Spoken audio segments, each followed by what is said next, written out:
I'll tell you what, when a snake eats a lot, they poop a lot. Colubrids definitely poop more than pythons and boas do, without a doubt.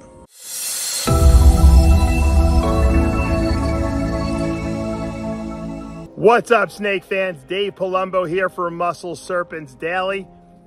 Today we're going to be looking at some monitor feeding. That's right. My neighbor gave me a bunch of chicken eggs from their little chickens they got running around their yard. And I'm going to see if my water monitor, my black dragon female, is into eating chicken eggs. Haven't fed them yet to her. We'll test those out. We're also going to take a look at some blue line boas that I have left for sale. Not my holdbacks, but some of the ones that I have available, because a couple of people have been asking me. They're a year old now. They're looking really, really nice, and they're starting to really come into their colors, so we'll show those off. And we're going to take a look at some colubrids, because Pablo wasn't here on Friday, and I was cleaning a little over the weekend, and I shot some colubrid stuff as well. So let's go into the snake room and take a look. Got my Mexican black king snake outside. This little girl is really, really likes to be held. I don't know many colubrids that are kind of like, well, just chill out. This snake just is really, really, really chill. I can't wait till she's bigger. And I can take her outside and she'll look really impressive. Now she's like a little worm, but she's actually put some good size in. I'll tell you one thing, these Mexican black king snakes, they never miss a meal.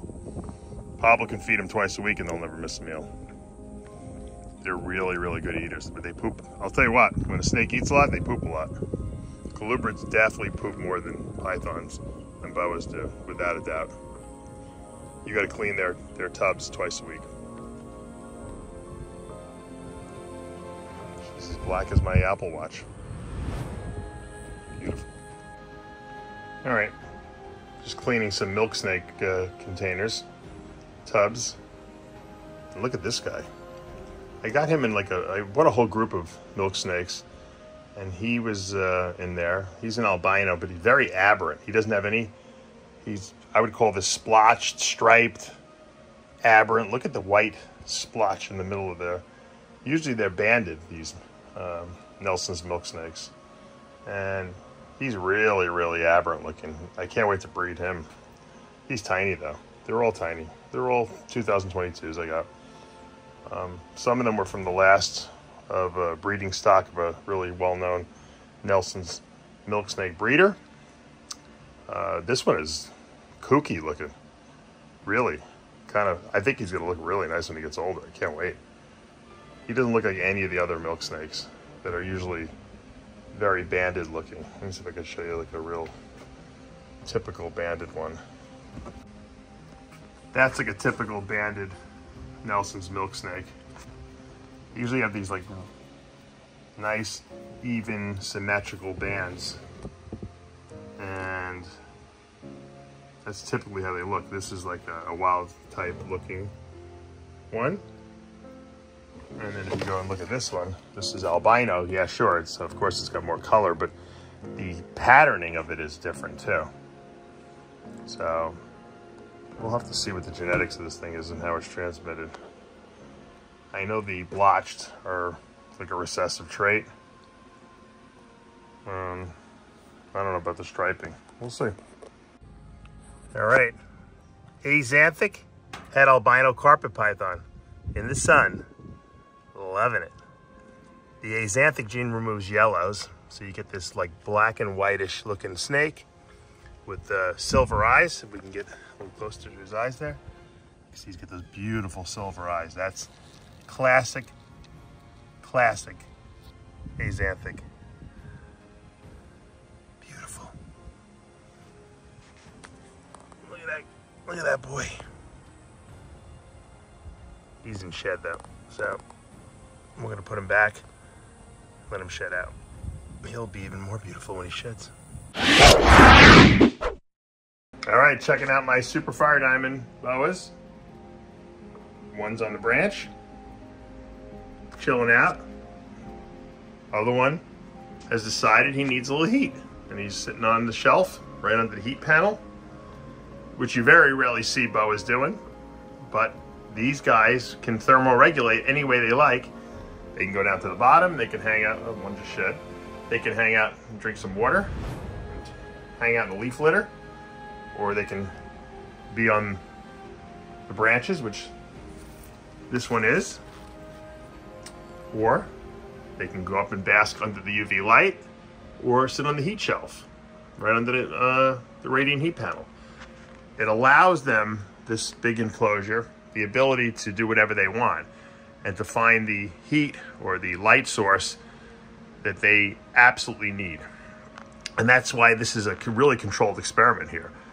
And I'm cohabitating this pair. They're actually a male and a female. And I don't know if they'll ever breed or not. It doesn't matter. I'm observing boa behavior is what I'm doing here by having them in this enclosure. And I just watch them and I see what they do.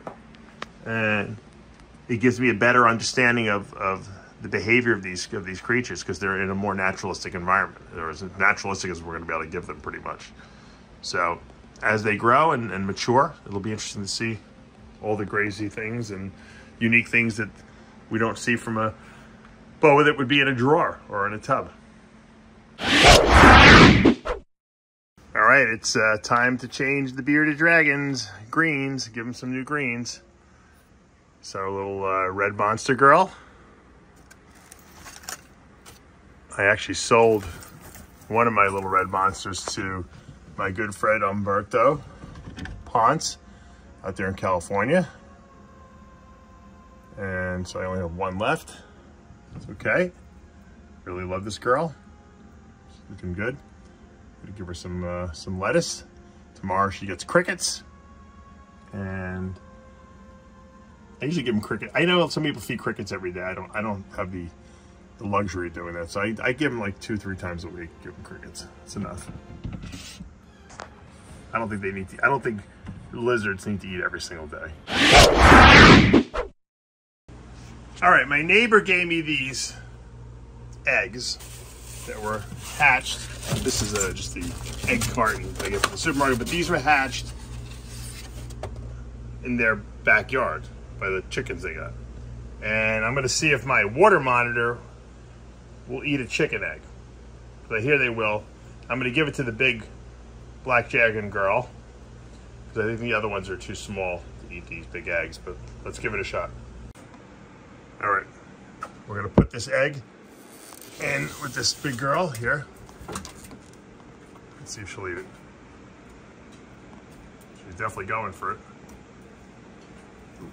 She's got it scooped up there in her mouth.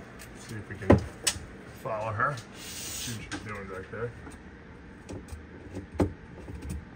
They're so smart. Ooh, look at that. She's got it right there. She's cracking it with her teeth. And she's draining out all the egg contents into her mouth. Look at that. How smart is she? The question is, will she eat the shells? She already sucked down the liquid part of the egg.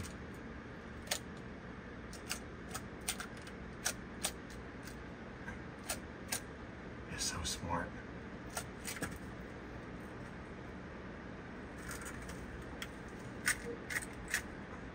She could eat some of the egg shells.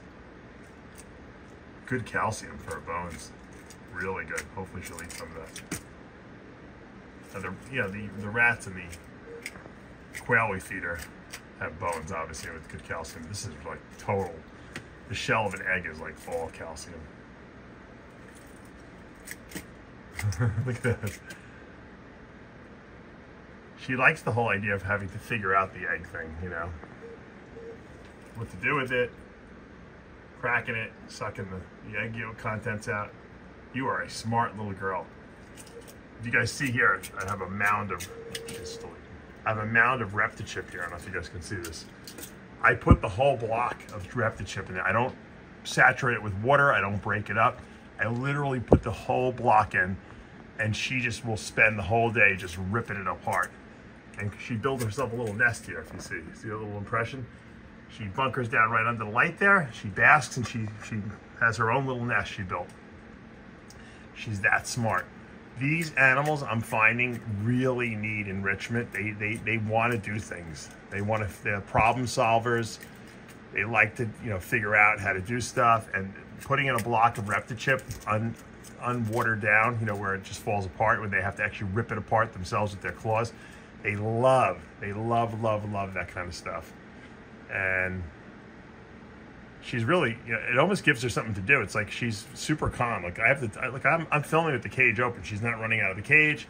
She's just so into this whole egg thing that she's working on here.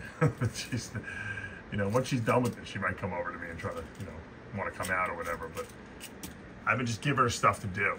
And I think that I can't wait to build her a bigger cage, and we're gonna give her a lot of enrichment, a lot of stuff to do, a lot of things to play with in there, and we'll give her a lot of Reptichip to dig around in, and just rearrange the cage the way she wants. And we'll have a big water feature where, you know, it's easy to clean, but just something she can kind of soak herself in, because she definitely loves the water bowl too. She absolutely just loves it. And, you know, I'd like to breed her next year. She's ready. I mean, she's already done some infertile eggs she's laid. We're just waiting for one of our male albino to get big enough so we can put them together. I'm not in a rush. I'm not in a rush to have a million water monitors in the house, but, you know, you can just see she's just like, what can I do next? What can I do next? And it calms them down. Think about it. If you were a highly intelligent animal and you just had nothing to do all day, you'd go crazy. You'd go out of your mind. But if you have stuff to do and play around with, it just it makes things more interesting. She's gonna eat that whole shell, because she could taste the egg in the inside.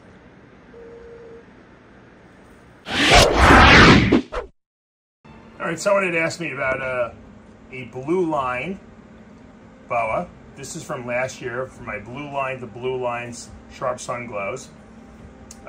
This is a female, good size, well started, lots of blues in her.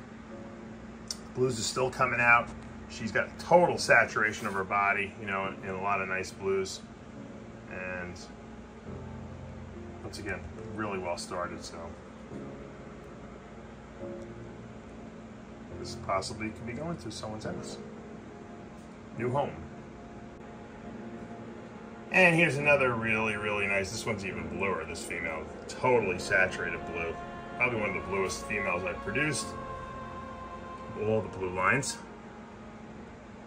And you just look at the head, you can see how the whole body is completely saturated in blue. And she's only getting nicer as they get bigger, you can see the blue more. With my male and female that I bought, that 2 years was when they hit their peak of blue. And so this girl's still getting to that point. And here's what I call one of the wacky blue lines.